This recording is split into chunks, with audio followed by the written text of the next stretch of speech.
The only thing necessary for evil to succeed is for good men to do nothing. It's important that people wake up to what is going on. It's time that we read the Constitution. It is error that needs the support of government. Truth can stand alone. That was given to us by Thomas Jefferson.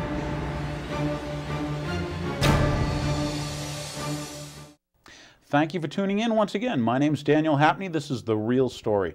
Today I have a great guest for you. I have Hal Shurtleff from the John Birch Society. Well, let's start off with welcome to Sharon. Well, thank you very much for having me. I learned some really interesting stuff right before we started the show, and that was that evidently Deborah Sampson, who is a great gal in this town. We even have we've got a statue of her in front of the library, holding a firearm. She's got her hat and her powder. A firearm? She has a good rifle. Wow. Evidently, she was a good shot, or so I was told. But yeah, she chose the name. Hang on, if I got this right. I want to say Peter, but I'm not. Robert. Robert Shurtleff. That's right. Was the name that she chose during the Revolutionary. I'm impressed. Yeah. So, as I said to you earlier, there were 45 Shurtleffs, all ancestors of mine, that served in the War for Independence from Massachusetts. And she used, no doubt, a name, someone probably she knew, and she enlisted. Yeah. It's funny because I'll come into town and I know the librarians a lot of, by the way, if you're watching, we got great librarians, we got a fantastic library, and I'll always mention that when I come in. I said, gee, Sharon, what a great town. We had women that knew and understood the use of firearms and what they were for. In her case, she was putting down tyranny with it. Now, how old is the statue? I was gone for 20 years, but I think it's been there for at least 12 or better since I've been back. That's not that's not that long ago, and it just shows a sentiment. You see, here's a woman that had a musket, and that was used for self-defense and also to ward off tyranny, in this case government tyranny. People have somehow lost that notion. The Second Amendment wasn't about hunting. In fact, there was no Second Amendment back then. We didn't have a Constitution at that point. We should go over the Heller case. But my whole idea about the Constitution is that these rights weren't given to us. They were inherently ours to begin with, and government is designed to protect those rights. So when people argue debate what the Second Amendment means, or it's supposed to mean militia, is it an individual right, is it a group right? That's not the issue. The issue is that right belonged to us from the very beginning. Government never gave us that right. And if we had to worry about a Second Amendment, there would have been no war for independence. Exactly. Yeah. The other thing, too, is I find interesting is the conditioning, basically through this medium, through television, we've conditioned the populace. I think Orwell probably said it good in 1984, and that is, look at the way they've changed the meaning of words and what people think of when they hear words. The word militia. Nowadays, when a Sharon viewer hears the word militia, what comes to mind? They probably think of some middle-aged white guys running through the woods worrying about UN troops or something like that. Yeah, I was going to say. They have no idea. Yeah, all of a sudden you've got, gee, the word militia, and once again, the stereotypical mindset, or the way that they've been able to condition the populace, you viewers and myself, my family members, that, militia has a bad connotation now, where these people in Sharon, they just figure out that they have these freedoms because militias formed and they fought tyranny. Without the militias, there wouldn't be a Sharon as we know it. This may be New Londonham or something, or whatever they, King George would want to have called it, and they would have been the happy serfs who were able to, till the land for the king or something, let alone freedom of speech, and we'll go through all that. By the way, welcome to Sharon. Well, and thank you for coming. Our viewers, this wonderful audience, they need to, I'm trying to at least expose them to the ideas that, as you had mentioned earlier, these are rights that we have.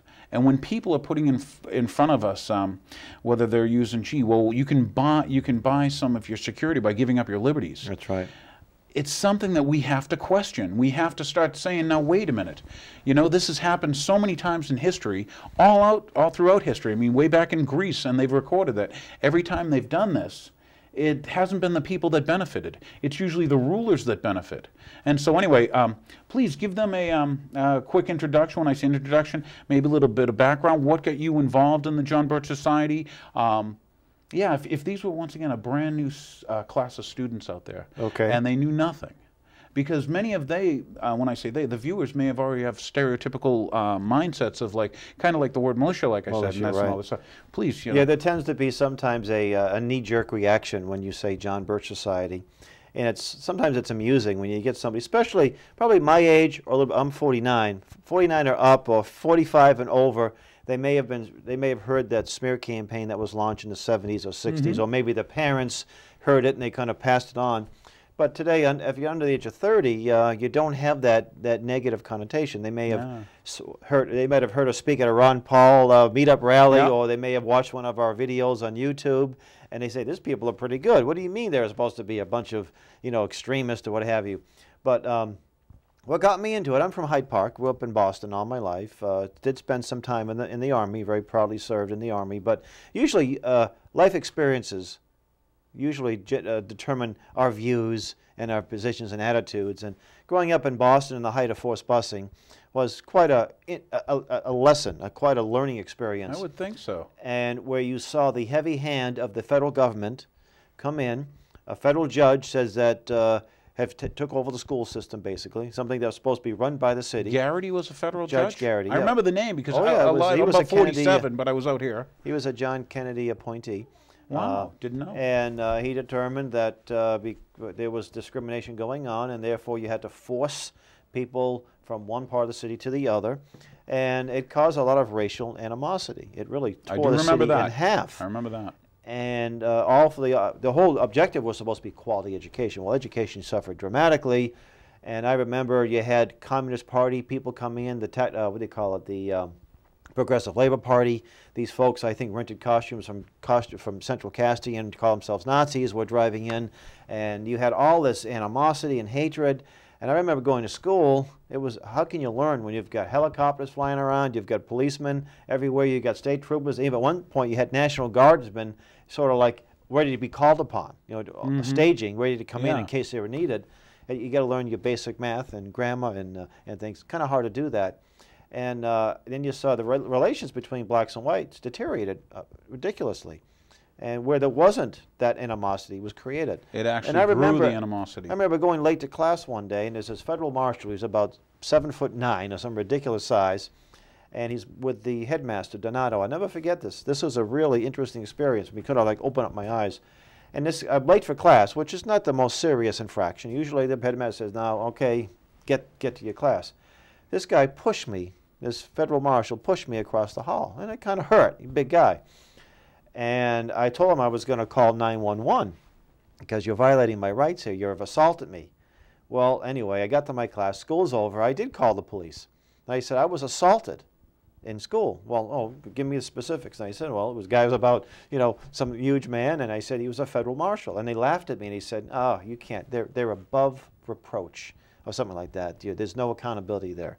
And I learned that there's no accountability at that level. Well, it's supposed to be. Yeah. Now, I wasn't a walking constitutional expert, to say the least, in those days, but I knew some stuff that wasn't right. And I went in the Army in 76, 77, served in a combat arms unit that was what we call a frontline unit. Now, we weren't at war at the time, but you had to be ready, and we had nuclear capabilities. And I saw some stuff that I couldn't understand. Our equipment was basically junk. I think antique shops probably had better stuff than we did. Our equipment was 50s vintage. I was in charge of the books, I knew. And I asked one of the senior sergeants there, I said, hey, how come all that stuff's 1950, 52? He said, all the good stuff's in Vietnam. We left it there, and now it's in the hands of the North Vietnamese with 10 to 20 years of repair parts. Should we talk about dredging out ports and making airstrips and all that were now, when we left, donated? But that's a whole other story. Vietnam's a whole other story. But so the good stuff was in Vietnam. So it's funny if the viewers, excuse me one sec, I happen to work at a lot of the state armories. And if you would drive around to the armories, a lot of them are empty. And as I'm working at these facilities, I'm like, well, where's all your Humvees? Where's all your trucks? Where's, da-da-da-da? Right. Well, they've been deployed. And they've been deployed for multiple tours. That's another story. But so there you are, and you're finding out that, gee, where's all the stuff and the good stuff? I'm asking, and I realize there was very little security at this military post. And I'm asking questions. I said, no, we're a frontline unit. That gets you in trouble. It does. Yeah. You're a frontline unit with nuclear capabilities. You'd think that the enemy, and there was more than a few of them around, they were always telling us what to look for. You think they could take us out with a one Molotov cocktail, would wipe out probably all of our guns, artillery pieces. And the old grumpled sergeant said, just drink your German beer and chase the girls, and then get home and mind your own business. I said, but I took an oath to defend the country. I can't mind. How can I just walk away from this stuff? So it was things like that. And what really got me was Ronald Reagan ran as a strong conservative, and said all the things, said some wonderful things. As far as I was concerned,